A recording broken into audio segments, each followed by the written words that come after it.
জয় রাধারানী, জয় হর হর মহাদেব। আমি আজকে শ্রাবণ মাসের পঞ্চম সোমবার। আমি আজকে উপোস করেছি বাবার নামে, তার বাড়িতে সবকিছু করেছি। রাধা গোবিন্দকে সেবা দেওয়া হয়ে গেছে, সবাইকে পুজো দেওয়া হয়ে গেছে আমার। যাবো এখন শিব মন্দিরে। আমি প্রতি বছর শ্রাবণ মাসে লাস্ট সোমবারই করি।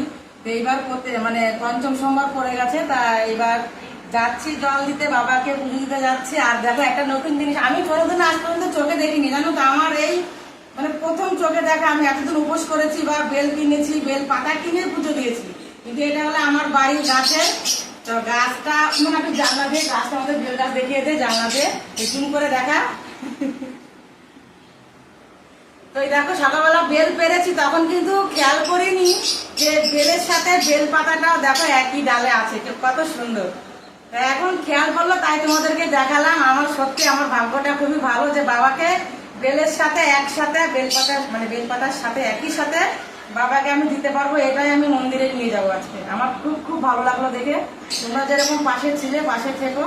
টাটা বন্ধুরা, রাখছি। আবার পরের ভিডিওতে দেখা হবে। জয় শিব শম্ভু।